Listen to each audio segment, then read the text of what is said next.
Okay, so this is now calculating reactions when we've got a uniformly distributed loading applied to the beam. And we sometimes refer to them as UDLs for short. What you want to be careful of with UDLs is that they are not forces in their own right. In the previous questions, we had forces applied to the beam. Point loads are forces applied to the beam. A UDL is a load per unit length. So often it's specified as a Newton per meter or a kilonewton per meter. Can be specified per millimeter as well, so be careful. But usually newtons per meter, that kind of loading is used. So if we have, say, 10 newtons over 1 meter, we've got 10 newtons applied. If we ran the 10 newtons over 2 meters, then of course we've got 20 newtons applied, over 3 meters 30. So the longer the run of the UDL, the more force is applied. So it's force per unit length. We often give the UDL symbol omega, a Greek symbol, standard for practice there. And so multiplying the omega by the length over which it acts will give us the total load, and we sometimes use capital W for total load, that's applied by the UDL. And you get these kind of loadings in things like, if you're talking about floor loading on a house, for example, if you're designing the bathroom, there will be a floor load and a pressure loading across the beam, and you can use that to generate the uniformly distributed loading that's on a beam that's underneath the floor, a joist in the structure, for example, in the floor structure. You can use UDL to simulate wind loading on buildings. If you've got wind on the side of a building, then you can work out pressures, and then you can work out UDLs applied to particular stanchions and beam structures. You can use it for snow loading. There might be snow load on a roof, for example, and again you can work out the uniformly distributed loading due to snow on a particular roof structure. So that's where we kind of use UDLs. Point loads are where you've got a discrete load applied, concentrated in one sort of portion of the beam, but UDLs are when you're laying a load out across the beam. I always think of my sort of analogy, if I stand on the floor in a classroom, then effectively the beams are seeing my whole weight as a point load on the floor. It could be analysed, point load on the beam. If I was to lie down on the floor, spread myself out, then the floor would be seeing my weight force more as a UDL type of loading, as I would spread my load over a bigger area. So UDLs are generally not so severe to the beam structure. So if we're going to calculate the reactions, so in RA and RB at the end of the beam here, what we've got to do first of all is determine the total load from the beam. That will be the UDL times the length of the beam. So in this case it would be 30 kilonewtons per meter. This is the loading they've given us, and that's multiplied by 6 meters, the length of the beam. So that's 180 kilonewtons in this particular case. It's applied to the beam. Now we always assume the loading, 180 kilonewtons, to act in the center of the UDL. So in this case, the UDL applies across the entire length of the beam, so across 6 meters. So we would assume that total loading acts at 3 meters in. So that W there, which is the omega times the L for 180 kilonewtons, is acting in the center of the span of the UDL. So the center of the span would be the 3 meters in this particular case. From there on in, we're going to take exactly the same process as we did for calculating the reactions in the previous examples. We just treat the UDL as a point load. Okay, and we just work out our reactions. And again, we can see from symmetry in this case, the reactions will be 90 kilonewtons each, RA and RB in this particular example. However, it's more complicated to work out the bending moments on the beam. So that's what I want to sort of concentrate with you, is working out the bending moments, working out the reactions. Once you idealize the UDL as a point load, which is very similar to what we've already done in the previous examples. But working out the shear force and bending moments, that's much more complicated. Again, this is just another example showing you how to work out the reactions on the beam if you've got two uniformly distributed loads here. So in the example, top of the page, we've got a uniformly distributed load of 60 kilonewtons per meter. That acts over 3 meters. And then we've also got a uniformly distributed load of 30 kilonewtons per meter, and that acts over the entire length of the beam, which will be the 3 plus the 3, it will be 6 meters. Okay. So if you're working out the total load for the 60 kilonewton UDL, it would simply be the 60 multiplied by 3. That would give you a total load, 180 kilonewtons here. And we would assume that to act halfway along the span of the UDL. The UDL is 3 meters in its span length, so it would act 1.5 meters along the beam. That's where we would assume the total force to be acting from the 60 kilonewtons per meter. With the 30 kilonewtons per meter, we would work out the total force again. So that would be 30 kilonewtons per meter multiplied by 6 meters. Again, that works out to be 180 in this particular case, 180 kilonewtons.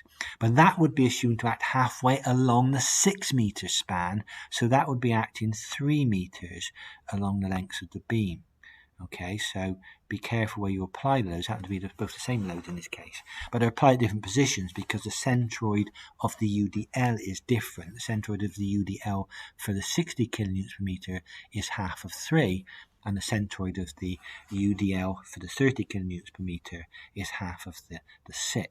So that's the 3 meters here.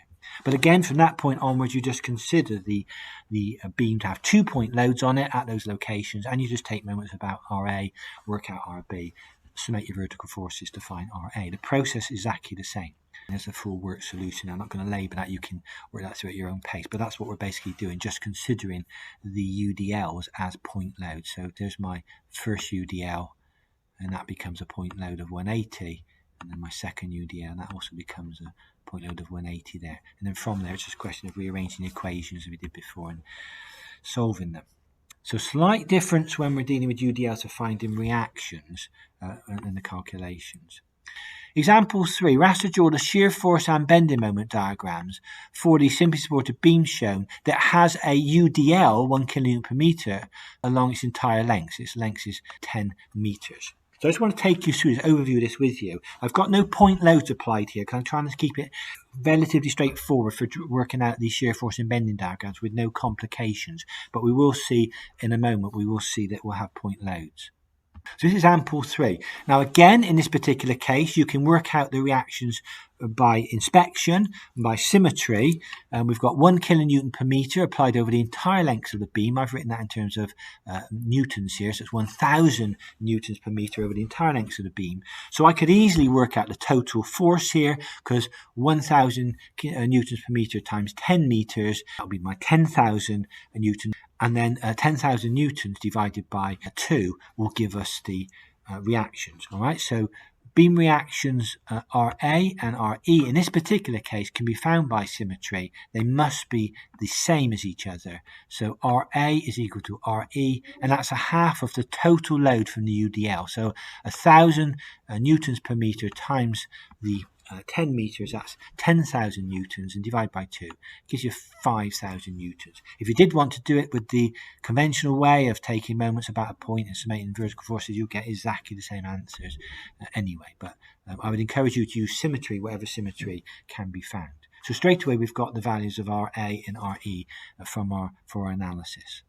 Now, this is a bit more difficult. We're going to work out the shear force at various points along the beam. Now, when you're dealing with shear force diagrams, bending moment diagrams for UDLs, you do need to consider quite a few points to get the profile, because certainly for bending moment diagrams, the bending moment diagram is actually parabolic, so you need several points to get the shape of the parabola.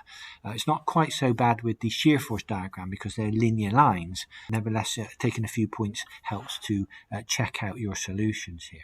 So we're going to look at shear force. It's slightly more complicated now, and I've done a calculation here to try and show what's going on here. So evaluating the shear force. Apply exactly the same process as we did in all the previous questions. We consider all the forces to the left of a particular point. We just add up the forces to the left of a point. So if we consider point A, at point A, we actually see the reaction RA, which we said was 5,000 newtons from the previous slide. So we start with 5,000 newtons at A. That's the force we've got. I'm at point B here. I still see 5,000 newtons acting up. But when I look to the left of point B, sort of looking to the left of it here, I also see now the UDL acting down. Okay, so I've got this UDL of 1,000 newtons per meter that's acting down. And you'll see that in the calculation here. If I outline the calculation, I've gone 2.5 meters into my beam here, just to sort of give me the location of B. It's 2.5 meters in. So the shear force at B, 2.5 meters in, is going to be 5,000 up which I see on the left-hand end, but I'm going to have to subtract from that, coming down, 1,000 newtons per meter, that's this value here, multiplied by 2.5 meters, because it acts over 2.5. So 1,000 multiplied by 2.5 gives me the 2,500. 5,000 minus 2,500 gives me a shear force of 2,500 newtons at point B. If I now take my next point to be at point C, look to the left of point C, what do I see? So this is 5 meters into the beam. Of course, now I still see the 5,000 force at the end acting up, but now I see the UDL coming down over a distance of 5 meters. So to work out my force coming down, that will be 1,000 newtons per meter multiplied by 5 meters. So now I've got 5,000 up minus 5,000 down. My shear force at point C will be 0. If I then go to the point D and look to the left of point D, what do I see as far as the forces are concerned? I still see 5,000 going up at the end, but now I see 1,000 multiplied by 7.5 meters, this whole length along here, acting down. So now when you do the numbers on that, 5,000 take away the 7,500 will give you negative 2,500 newtons. And finally at the end, if I go to the end of the beam, point E, look to the left of point E, it's 10 meters along the beam now, I get 5,000 up at the end of the beam, and I get 1,000 times 10 meters acting down, so that gives me a shear force value of negative 5,000 newtons. But we know the reaction at RE, which is calculated over here, the reaction RE is up of 5,000, so again that will close the diagram for us, so we'll have our equilibrium on the shear force diagram. But slightly more complicated when you're working out the shear forces due to the uniformly distributed load applied. And it's even more complicated when you're working out bending moments when you've got a UDL applied. Let me briefly take you through this one very, very quickly here. So we're working out bending moments, okay? I'm summating bending moments to the left of the points here. So again, back by definition, to the left of A, the moment has to be 0 because there's nothing to the left of A, no force times distances. I've considered a position at B here, 2.5 meters into the beam. Now I've got to work out the bending moment to the left of B. So what do I see? Looking to the left of B, I see the 5,000 force. So the RA is acting up. So 5,000 multiplied by 2.5. Distance there, that will be a positive bending moment. But now you've got to think what's happening about the UDL. The UDL is over 2.5 meters, so the total load that's acting down over that distance would be 1,000 multiplied by 2.5. So the total load I would have there would be 2,500 newtons would be acting down. That would be the effect of the 2.5 times the 1,000 newtons per meter. That's a total force that's acting down on the beam there. Now what we've got to do is apply that load at the centroid of the 2.5 meter span of UDL. So the actual centroid location will be 1.25 meters in from B. Distance, my moment arm if you like, in from B. It's 1.25 meters in. So in my calculation down here, you'll see it's negative for a start, negative 1,000 multiplied by 2.5. I just put it in brackets to show that that's the force. The 1,000 times 2.5 is the force. And I'm multiplying that by 1.25, which is the moment arm, so it's force times distance. So I have 5,000 times 2.5, that's force times distance. 5,000 the reaction, RA, and the distance 2.5 from B, and then I'm taking from that 1,000 times 2.5, that's the 1,000 newtons per meter times 2.5 length, so that's a force now, and that's times by its distance away from B, that's 1.25 at the centroid of the UDL loading. So I work out my bending moment. If I now consider point C on my beam, so I'm up here, and I'm looking to the left of point C, what do I see? Well, I see 5,000 at the end multiplied by 5 meters now. I'm 5 meters away from C, so 5,000 times 5 is the positive bending moment to the beam. But from the UDL, if the UDL is acting over 5 meters, so I know it acts over the entire beam, but I'm just considering it at the moment acting over these 5 meters. So to work out the total force from the UDL, in this case, it will be 5 multiplied by the 1,000, 5,000 newtons, and I will assume that to act halfway along the UDL span. So I've got 5,000 newtons acting down from the UDL over that portion of the beam, and the distance of the centroid of that UDL from C is 2.5. I'm 2.5 meters away from C. So that's how in the calculations here I've got minus my 1,000 times 5 because the UDL is over 5 meters, and I multiply it by 2.5 because that's the distance we are away from C. So that gives me the value of 12,500 Newton meters. If I now look at point D, I'm going to consider moments to the left of point D, just to show you this for completeness. To the left of point D, I've got my 5,000. It's multiplied by 7.5 meters now, 7.5 meters away. And my UDL now runs over that 7.5, so the length of the beam up until the 7.5. So now when I work out my total force applied here, it will be 7.5 meters times the 1,000, so that becomes 7,500 newtons applied, and that will be at the midpoint here of the 7.5 meter span, so that will be 3.75 meters. Okay, and that's what you'll see down below.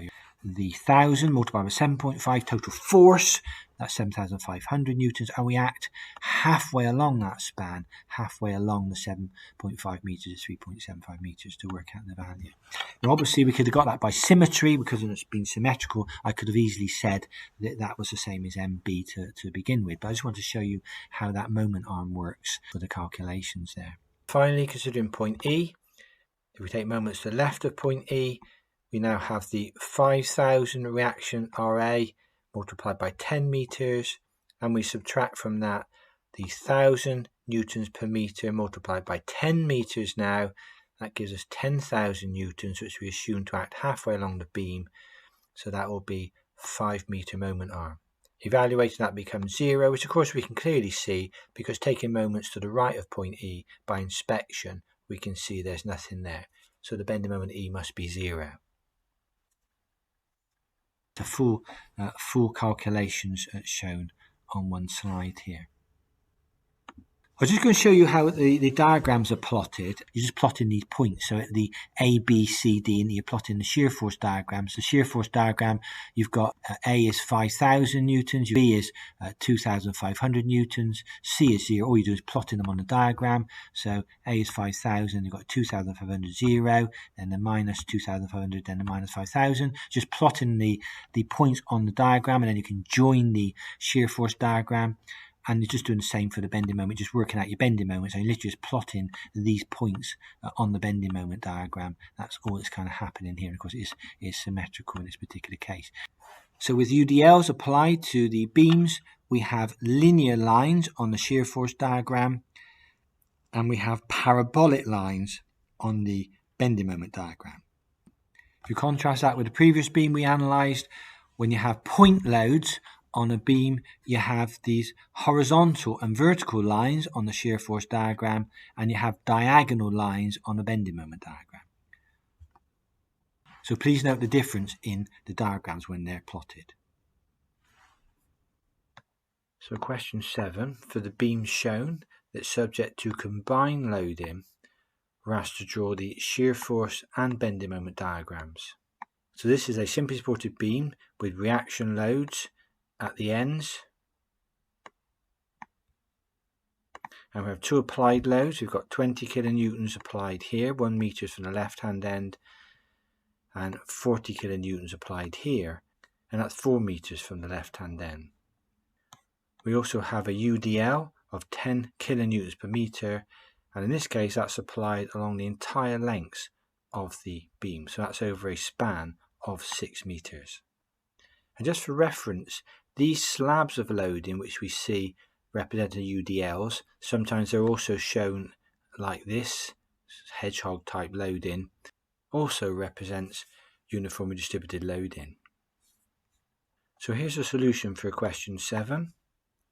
First thing we're going to do is to calculate the reactions, the RA on the left hand end and RD at the right hand end. So to calculate the reactions, we first have to idealize the 10 kilonewton per meter uniformly distributed load as a point load. So our step 1 here is to idealize the UDL. So the total loading from the UDL, which in this case runs along the entire length of the simply supported beam, will be 10 kilonewtons per meter multiplied by 6 meters. That's the total length of the beam in this case over which the UDL acts. So the total loading from the UDL is 60 kilonewtons.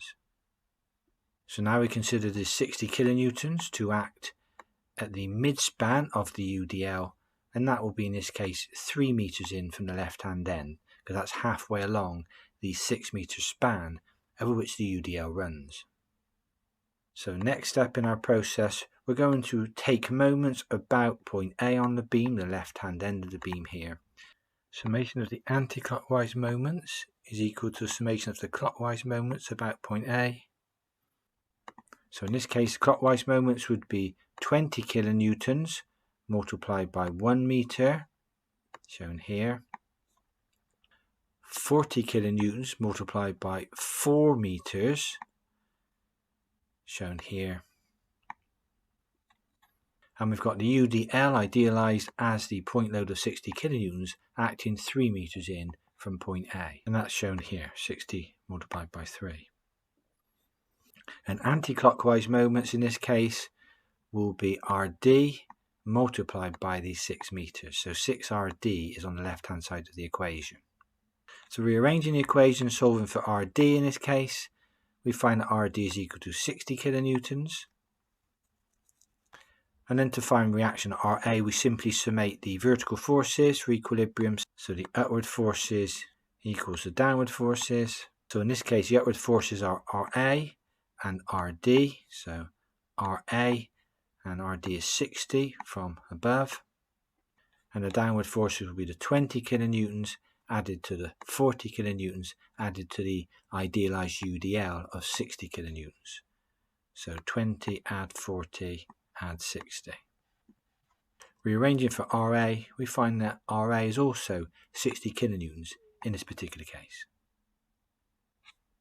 Let's now have a look at the shear force diagram. Let's try and calculate the shear force diagram. Okay, now what I'm going to do is consider each of the points A, B, and C, and D. And we're going to work out the shear force at A.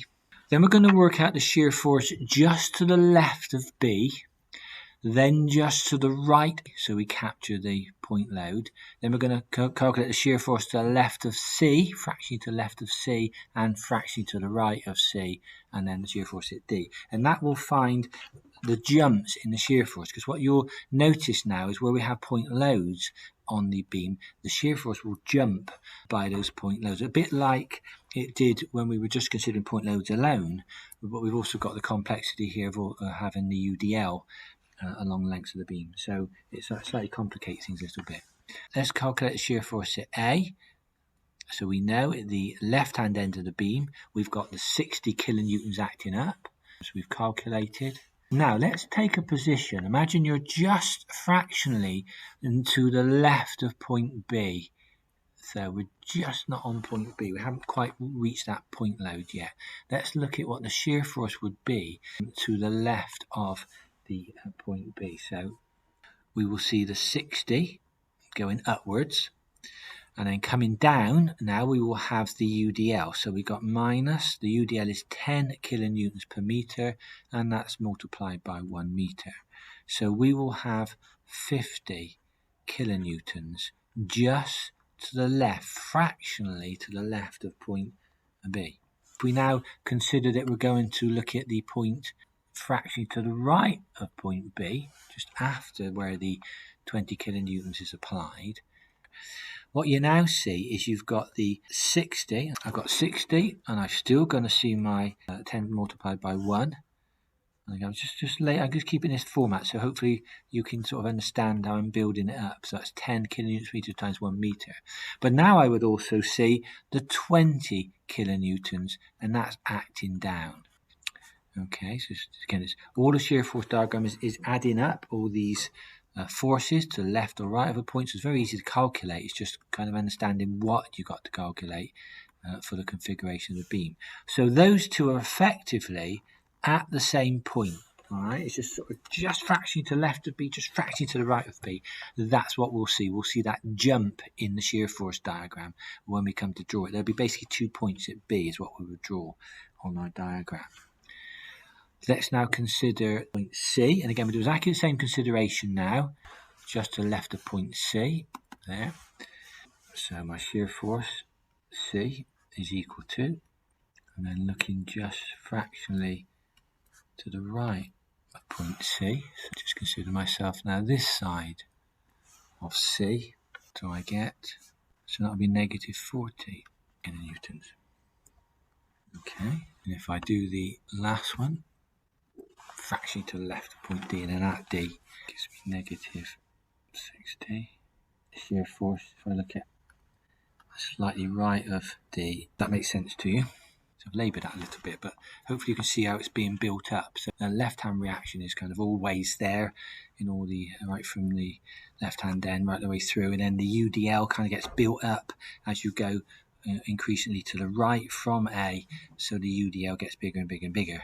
But it all balance out. So at the end, where I've got these little brackets around those points, we'll basically have 2 points to plot at B, 2 points to plot at C, and then there's 2 points to plot at D. It brings us back to 0.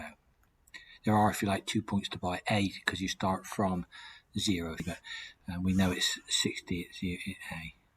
So if that helps breaking it down like that to try and show you how you build up the shear force diagram, but it's a bit more complicated, the UDL included. You need to be a bit more careful how you do it, and we'll find we've got these jumps now in the shear force diagram because we've got the point loads applied. Let's have a look at the bending moment diagrams next. So bending moment A, and I'll say taking moments to the left. So we know bending moments to the left of A will be 0 by inspection. Bending moments to the left of B here. Looking to the left of B, what do I see? I see 60 kilonewtons, and that's multiplied by 1 meter in this case. And then I have to subtract from that. I've got my UDL. I've got 10 kilonewtons per meter. That's multiplied by 1 meter.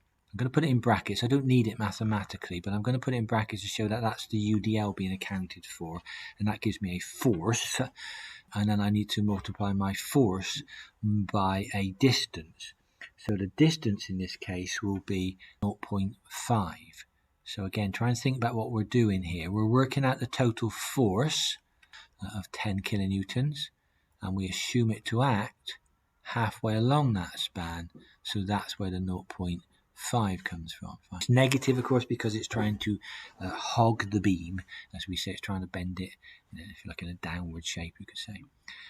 And that's it. That's what I've got bending moment at B. So if I work that one out, that gives me 55 kilonewton meters. To help me show the shape of the bending moment diagram between B and C, I've added an additional point 3 meters in from the left-hand end. So calculate the bending moments to the left of this point. I will have my 60 kilonewton force at the end, multiplied by 3 meters this time.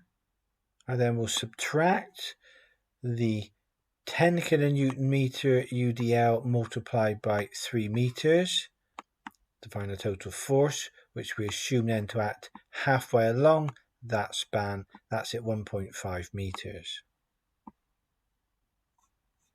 And finally, I subtract the 20 kilonewtons multiplied by 2 meters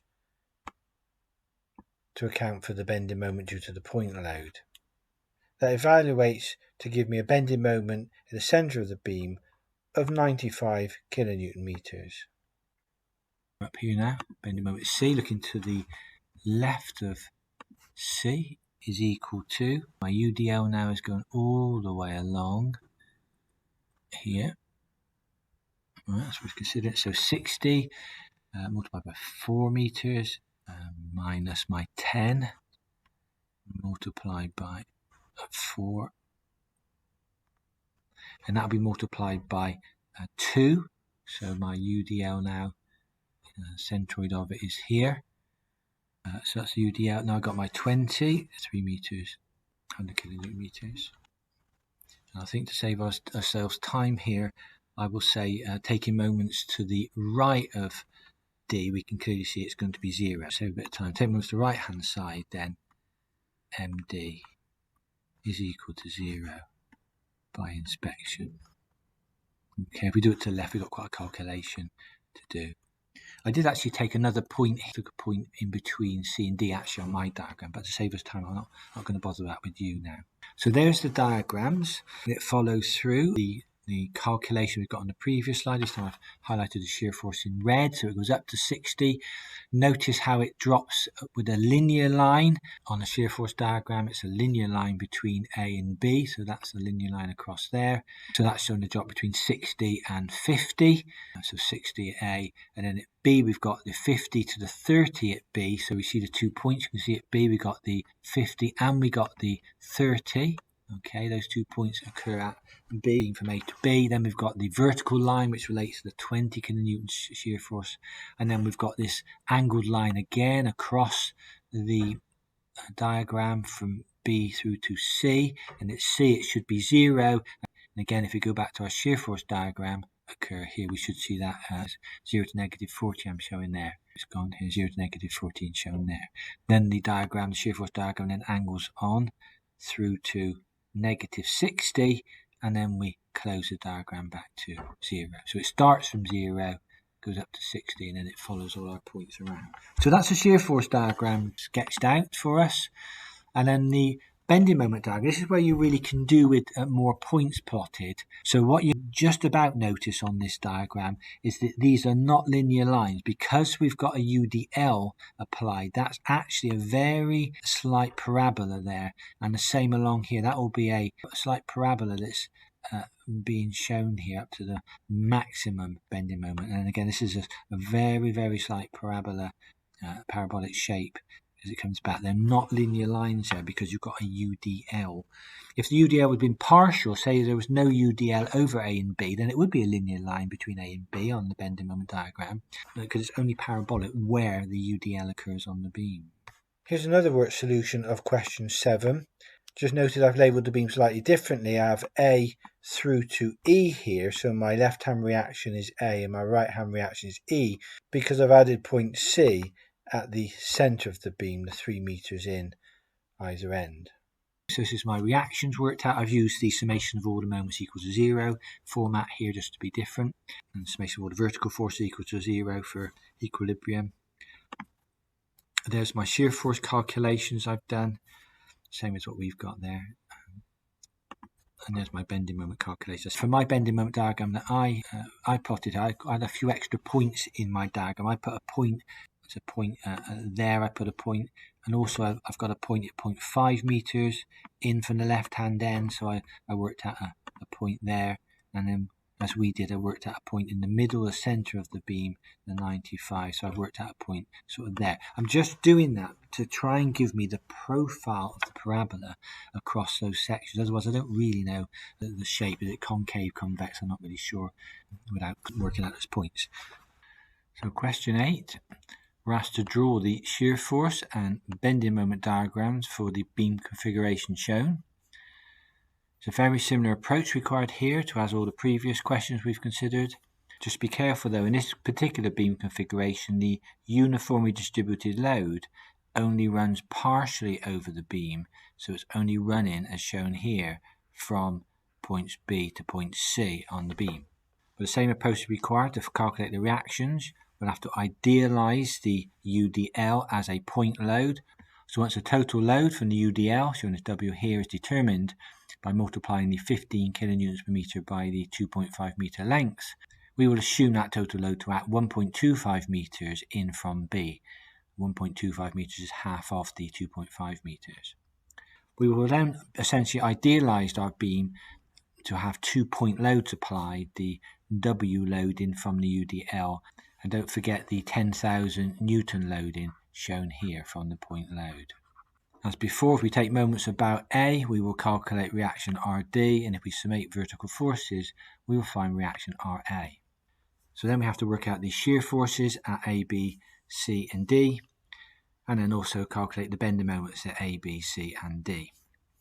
It would also be preferable to calculate a bending moment in the middle between B and C, because we'll have a parabolic shape on our bending moment diagram between B and C because of the UDL applied there. So working out an intermediate point between B and C would be useful to help us show the profile of the parabola across that part of the span. But I would encourage you to start the presentation now and try and attempt this question, but the full work solution is shown on the following slides.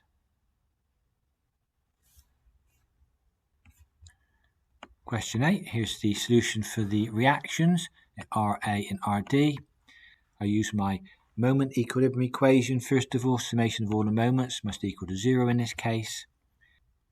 And I'm summating the moments about point A on my beam here. So the 15 multiplied by the 2.5 multiplied by the 2.25 accounts for the moment due to the UDL, where the 2.25 meters shown here relates to the distance of the total UDL loading we call W from the left-hand end, point A. The 15 multiplied by 2.5 is obviously the total load from the UDL, and then the 10 multiplied by 3.5 here, that's the 10,000 newtons, and I'm writing in kilonewtons here. That's 10 kilonewtons multiplied by 3.5 meters. That's the distance of the line of action of the 10,000 newton load from point A.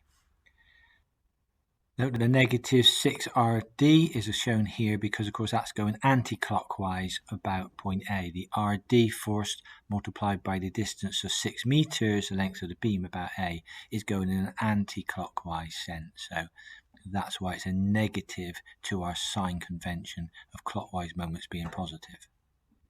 So we can evaluate from that the reaction RD, and then by summating vertical forces for equilibrium, upwards is positive here. So RA is up, we add that to the RD is up, then we've got the force from the UDL is acting down, so that's negative, and we've got the 10 kilonewtons acting down, so again that's negative. From that we can determine the value of RA, and RA is 27.6 kilonewtons here. Question 8 continued. Here's the evaluation of the shear forces. We're summating forces to the left of the various points. On left hand end it goes from 0 to 27.6 at A. At B, still 27.6 because no force is applied between A and B. And at point C, we've got the reduction in the shear force due to the UDL that's applied. Also at C, because of the 10,000 newtons, the 10 kilonewton load there, we've got a jump that occurs at point C, so there's two values at point C. And at point D, the end of the beam, we get the reaction of 19.9 kilonewtons closing the diagram. I'll let you review the shear force calculations at your own pace. Question 8 continued. We're evaluating the bending moments along the beam. Initially we're summating moments to the left of the points, so for point A and B on the beam, I'm summating bending moments to the left of the points for convenience.